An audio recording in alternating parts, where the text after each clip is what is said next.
Welcome to another episode of Stories from the Edge of Life. We have another very special guest today, Coleen Sichel. Welcome, Coleen. Thank you. Thank you for having me. Would you mind introducing yourself to our audience, please? My name is Coleen Sichel, and I am an RN, WOCN. If you know what that is, that's a wound ostomy nurse. I do that. Yeah, so because we have an international audience, that you are a nurse by profession and your focus is on wound care, right? Wound and ostomy care in acute care hospitals. Great. And I'm Parag Bharadwaj. I'm a hospice and palliative medicine physician. So, Coleen, tell us about your journey. What made you choose nursing as a career? Well, it kind of came round and about. I will try to keep it brief. It seemed interesting. I liked science. I wasn't a real good student in high school, and I was going to community college, and I thought I could be a nurse. And then a little bit later in some of my, as you have to do projects, I found out later on that everybody in my mother's family was a nurse or married to a nurse, and I didn't find that out until I was, halfway through nursing school. So that was like, I felt like, oh, okay, it was meant to be. Great. So you chose to become a nurse, and then within nursing, you chose to become a hospice nurse. Yes. How did that come about? I remember in nursing school being introduced to they talked about hospice nursing, they talked about home care nursing and home health. I was in the hospital for a very brief time, and then I quickly went into home health. I really liked seeing people in their homes.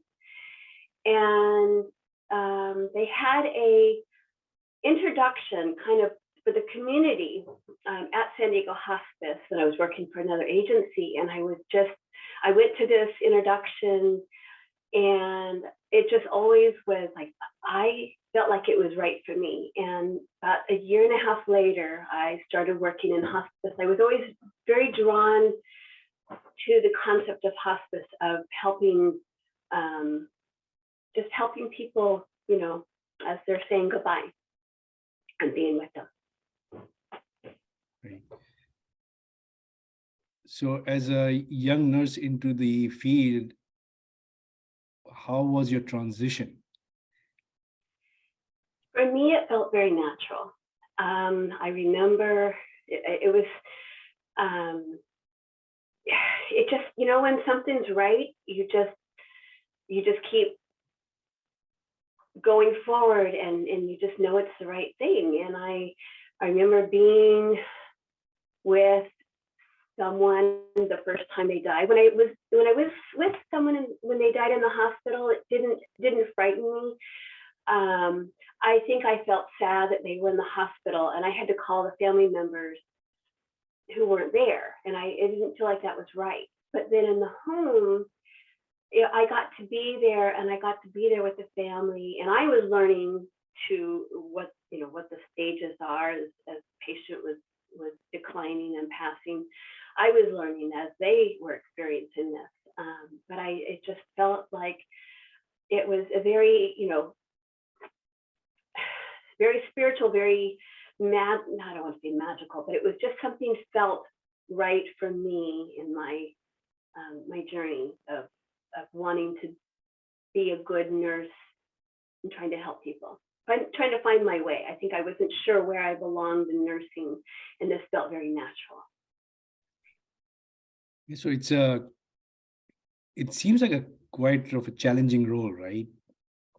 Because you deal with a very intense situation, not only for patients, but also for family members. So how did you adjust to that new reality professionally, when you were taking care of these very sick patients and dealing with their family members and trying to provide them support?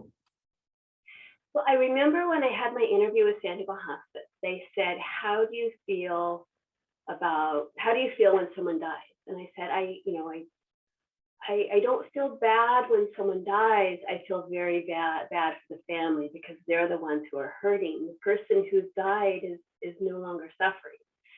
And I, was 26 years old, and I just had a very strong, compassion for people who are having to say goodbye to a loved one. And I had experienced that in a very different way as a young child. I lost my mother suddenly, and I never got to say goodbye. And I think to have the opportunity to help people be able to say goodbye, it soothed my soul, for lack of a better way. It was just something that I was doing for myself as well as I was doing for someone else. So would it be fair to say that you wanted to provide the opportunity to others, the opportunity that you actually did not get? Yeah, it came about that way. I think I started to discover within myself why I was so drawn, because it wasn't like I was searching for that healing that I didn't know I needed, but it just came about that way, where I was very drawn to being and comforting family members and helping people who are experiencing symptoms. I felt very compassionate. I wanted to help. And then I found along the way through the years, I was helping myself. I wouldn't say that was my motivation, but I think that's why I knew dying was a part of life, and I had grown up with knowing that every day we have is a blessing, and we don't have any, we don't know how long we have. My mother died very suddenly when she was 30. She got up to get us up for school one day, and she collapsed, and she died of heart failure very young. And so I think I grew up with the knowledge that nothing's guaranteed. And as hard as it is to lose someone when they're dying of cancer or other things that cause someone to die when they require hospice care, it's also an opportunity that someone gets to take care of someone, provide love, and to say goodbye. Sometimes, maybe not, I hate to say on their own terms, but on something that they are able to orchestrate a little better than suddenly. Great. So I'm just going to repeat what I understood from what you said. And I just want to make sure I picked exactly the message that you were trying to convey, is that when you got into this field, you didn't know that you needed healing. But somewhere along your professional journey, you realize that you were healing as much as you were trying to help patients and their families as well. Yes, that is correct. So isn't that beautiful? And sometimes you don't know what you need, and then things just fall into place. Yeah, just follow where you're led, I think, and being open to what guides you and what's pulling you, and listening to those things inside yourself. Great. So you ended up working with San Diego Hospice. I'm sure there were other organizations as well. Why did you pick that particular organization? Well, like I said earlier, I was exposed they were having like a community event, or I don't know if it was a way to get CEUs, which were the continuing education units for nurses, to just learn about hospice. And they must have been, trying to build up their staffing with nurses. And that was the presentation I went to. And so I think I had always just had on my mind of hospice. And I wasn't aware of any other local hospices until I was actually in San Diego Hospice. But it was very central to where I lived.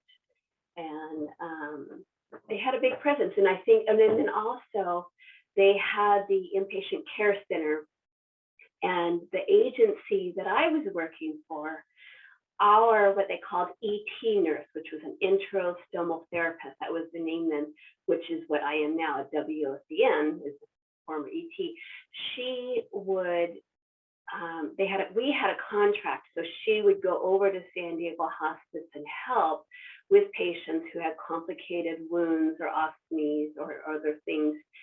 And so I think that was another thing where I was exposed to San Diego Hospice while I was still with this other agency.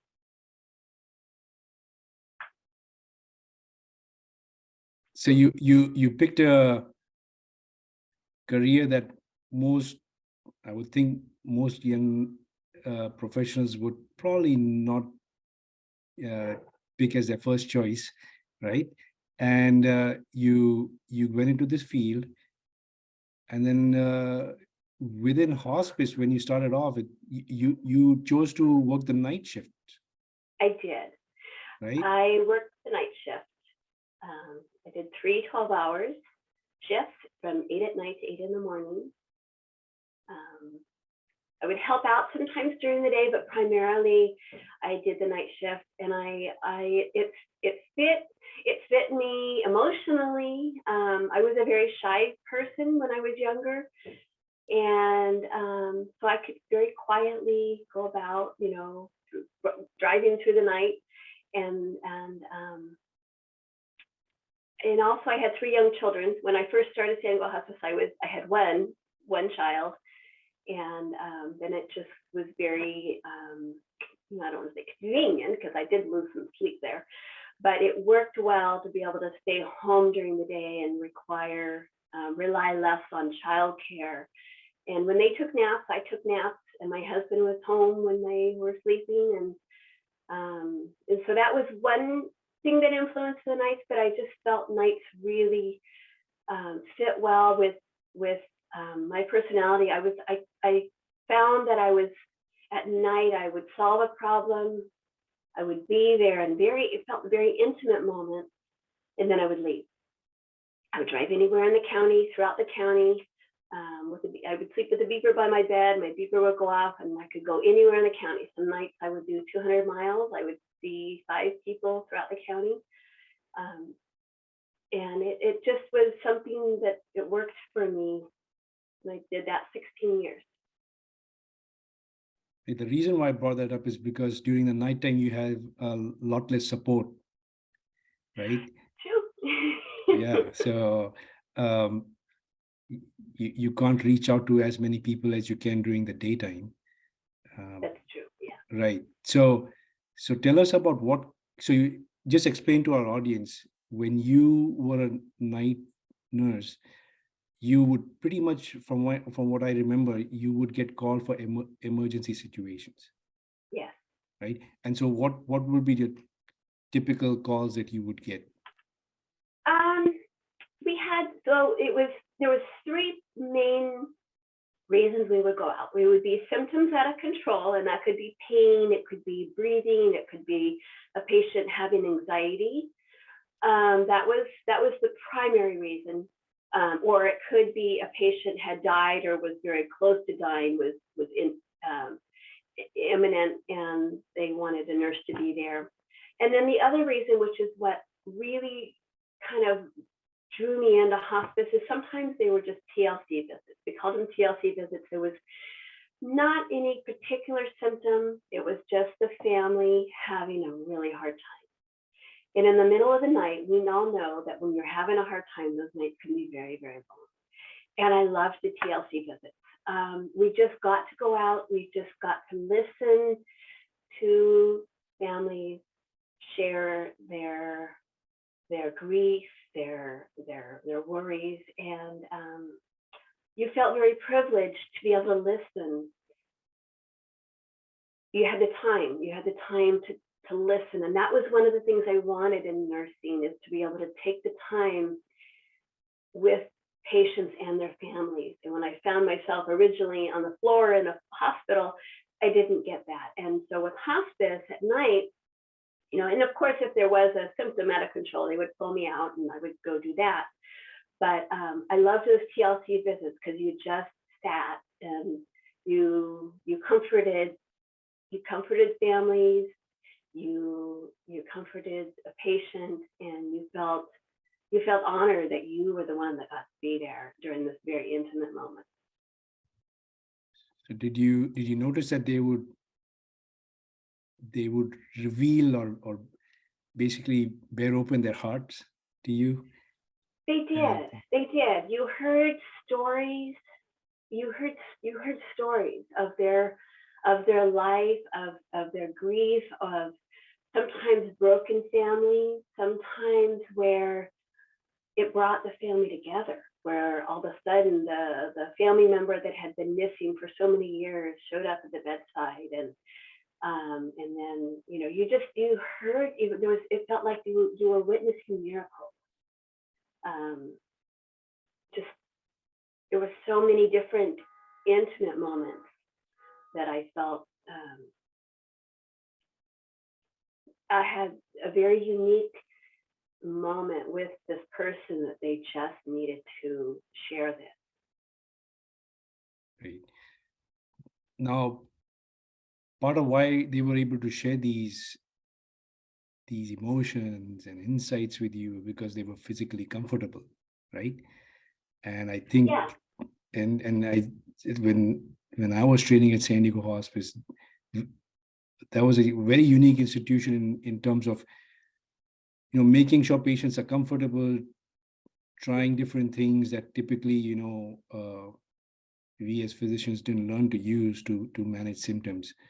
So Yeah. does any particular situation come to mind where you'd save the day for the family, in distress? I'm sure there were many, but There were, oh gosh, I remember, I wish I could just pinpoint one, but okay, one I can remember, and it was, I think because I had the time to take, I wasn't in a hurry, and I had driven out to Hakamba.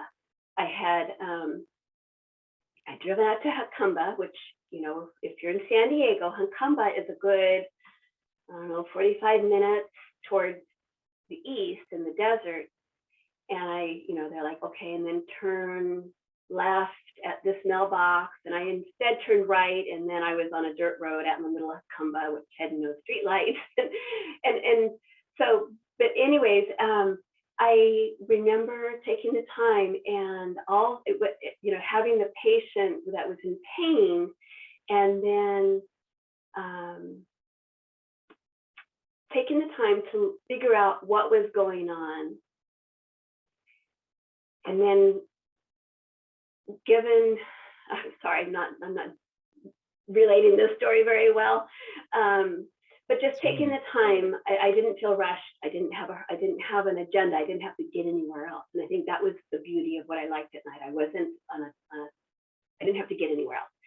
And I took the time to figure out what was going on. It turned out it ended up just being her catheter, but they had been giving her medication, hoping to help this pain. And as soon as the catheter had been removed and taken care of, then the patient stopped being confused.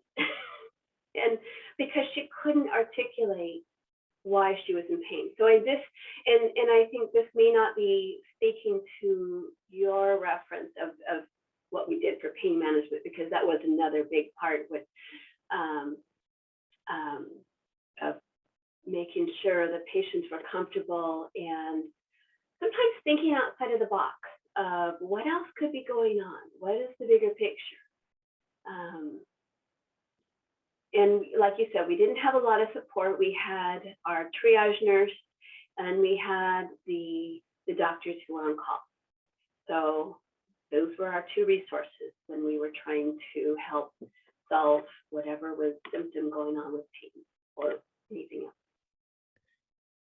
Right. And I remember getting some of those calls from, yourself and colleagues like you in the middle of the night to brainstorm and figure out what might be going wrong and coming up with a good treatment plan. Now, visiting patients at night, were you ever scared or worried? I'm sure I was at the moment. I don't have any memories of feeling afraid. I do remember sometimes calling the triage nurse, because this is back before we had navigation in our cars.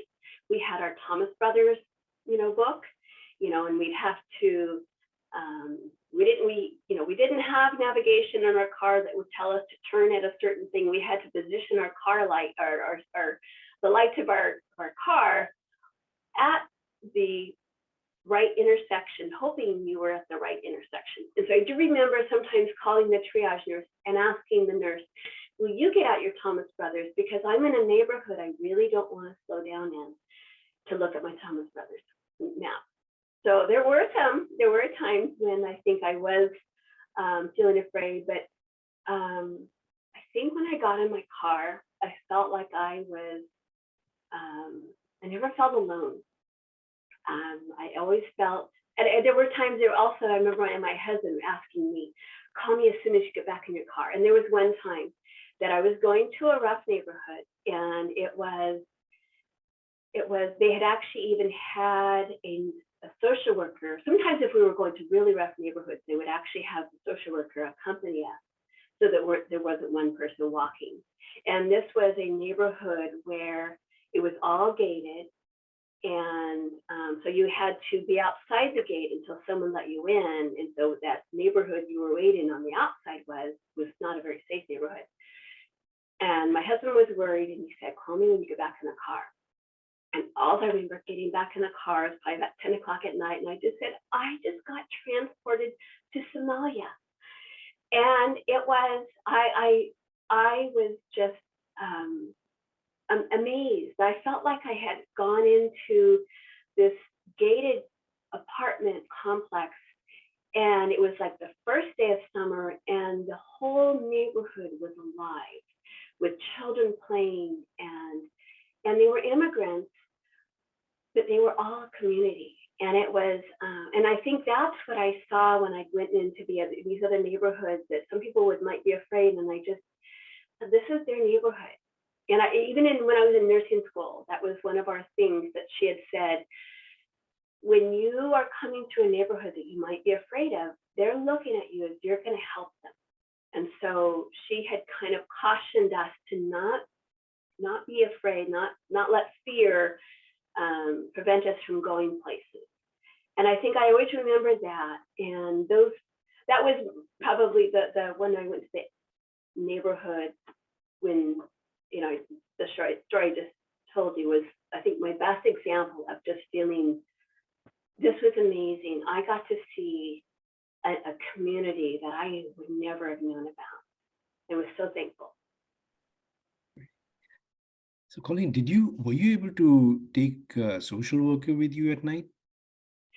Occasionally we did.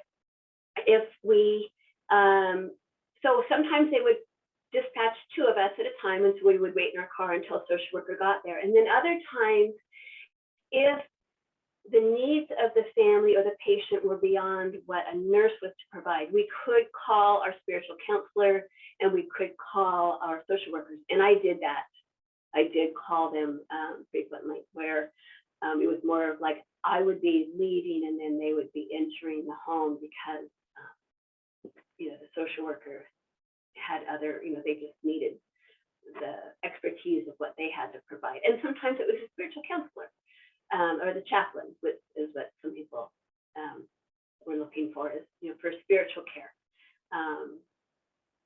So we did have those people at night available as well. Right. And what I wanted to ask you was, did you ever get pulled? Did you ever get a ticket? Never. I'm trying to think. I might have gotten towed once. I don't remember. I locked my keys in the car. And what I found out is the nurse earlier that day had locked her keys in the car at the same place. So that, I don't know. But no, I never got a ticket. I drove by I remember driving by places where there was police activity, taped lines in the street. There had been some, just before I got there must have been a homicide or a murder or something, I don't know. So there was things, but I never got a ticket. They would pull me over occasionally because I think they thought I was lost, and they wanted to make sure I wasn't under the influence of anything. And so a couple times, and then as soon as they knew what I was doing, the police officers were very, very helpful in directing me so that I didn't look lost. Yeah. So any particular experience that you thought, that can basically paint a picture for us in terms of the clinical and the social and the spiritual aspect of things that come to mind? As far as like a visit, Yeah, or a visit. Or perhaps maybe you were called for one particular thing, and then when you got in, you found out that something else was going on, and any. Gosh, oh, I wish I would have.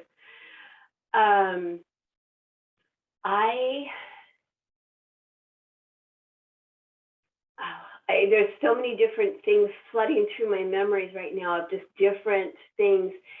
I think sometimes, like, when we were called to a patient's home who had died, the family was instructed to call hospice, not call 911 when their loved one passed.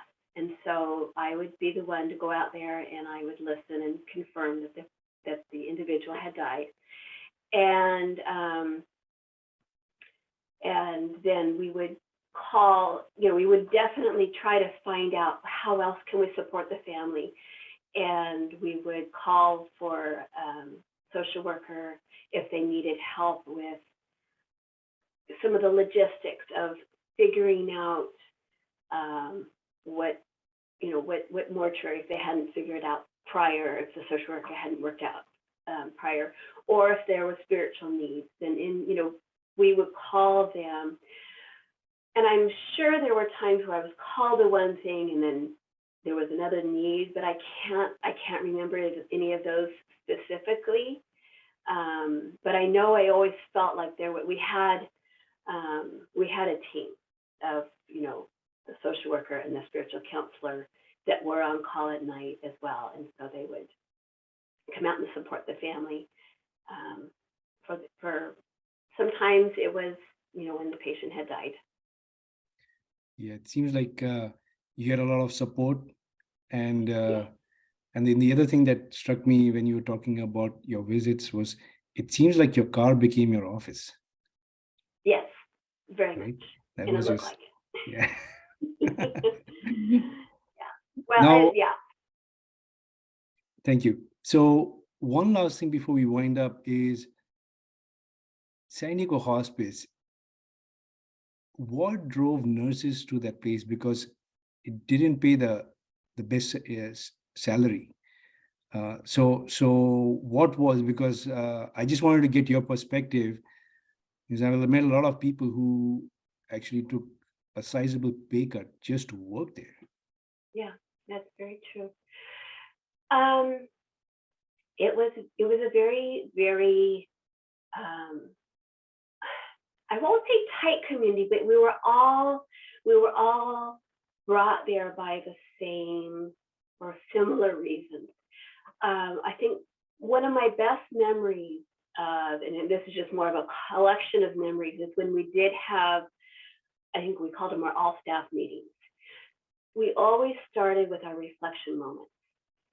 And, where one of the managers, they would play a video, or they would tell stories, and they would just reflect on things that we had done for families and patients.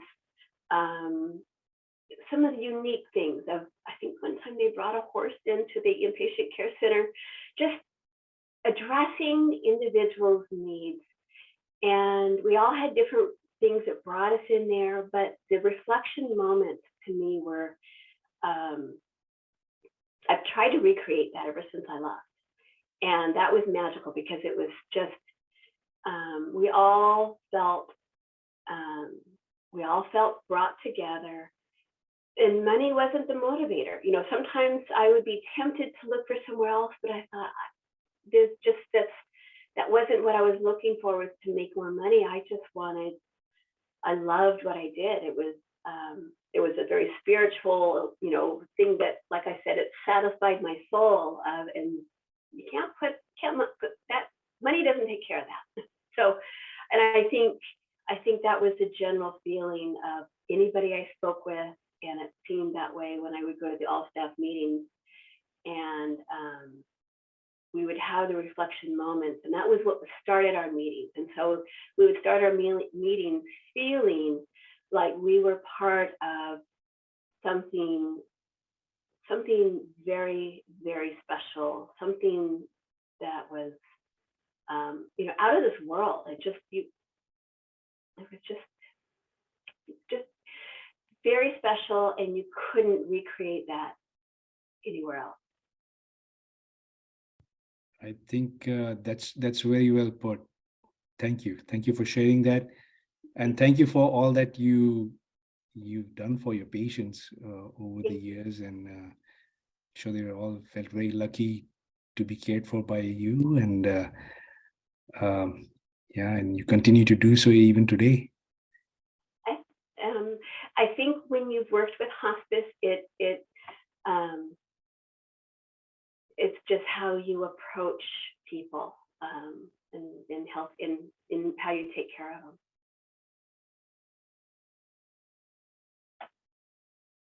Sorry, I said thank you very much, and we'll have you back again to share some of your personal reflections.